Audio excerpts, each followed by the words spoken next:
Clear my ഡോക്കിന്റെ മറ്റൊരു വീഡിയോയിലേക്ക് എല്ലാവർക്കും സ്വാഗതം. ഇന്നത്തെ വീഡിയോയിൽ നമ്മൾ പരിശോധിക്കുന്നത് ജനന തീയതിയുമായി ബന്ധപ്പെട്ട് നിരവധി പ്രശ്നങ്ങൾ അഭിമുഖീകരിക്കുന്ന ആളുകളാണ്. ഡോക്യുമെന്റിൽ ജനന തീയതി തിരുത്തണം, എന്താണ് ചെയ്യേണ്ടതെന്ന് കൃത്യമായി അറിയില്ല.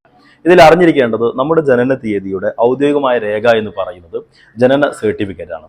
പല ആളുകളും ചോദിക്കാറുണ്ട് ജനന സർട്ടിഫിക്കറ്റിൽ ജനന തീയതി തിരുത്താൻ സാധിക്കുമോ എന്നുള്ളത്.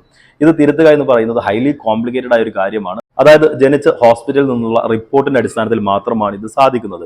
അതുകൊണ്ട് തന്നെ ഇത് അത്ര എളുപ്പമുള്ള കാര്യമല്ല. എന്നാൽ ജനന സർട്ടിഫിക്കറ്റിലെ തീയതിക്ക് അനുസൃതമായി നിങ്ങളുടെ SLC ബുക്ക് ആവട്ടെ മറ്റുള്ള ഡോക്യുമെന്റുകളിലെ ജനന തീയതിയൊക്കെ തിരുത്താൻ സാധിക്കുന്നതാണ്. ഇതിൽ SLC ബുക്കിലേക്ക് വരുന്ന സമയത്ത് നിങ്ങളുടെ SLC എന്ന് നിങ്ങൾ പൂർത്തിയാക്കി എന്നുള്ളതാണ്, അതായത് സർട്ടിഫിക്കറ്റ് എന്ന് ഇഷ്യൂ ചെയ്തു എന്നുള്ളതാണ് ഇതിൽ പ്രധാനമായ ഒരു കാര്യം. ഇത് 15 വർഷം കഴിഞ്ഞിട്ടുണ്ട് എങ്കിൽ നടപടിക്രമങ്ങൾ തീർത്തും വ്യത്യസ്തമാണ്. 15 വർഷം കഴിഞ്ഞിട്ടില്ല എങ്കിൽ ഉടൻ തന്നെ ഇത് വേഗത്തിൽ തിരുത്താൻ വേണ്ടി ശ്രദ്ധിക്കുക. അതായത് 15 വർഷം പൂർത്തിയായിട്ടുണ്ട് എങ്കിൽ സർക്കാരിൽ നിന്ന് ഒരു സ്പെഷ്യൽ ഓർഡർ എടുത്തതിന് ശേഷം മാത്രമാണ് ഈ നടപടി നിങ്ങൾക്ക് പൂർത്തിയാക്കാൻ സാധിക്കുകയുള്ളൂ.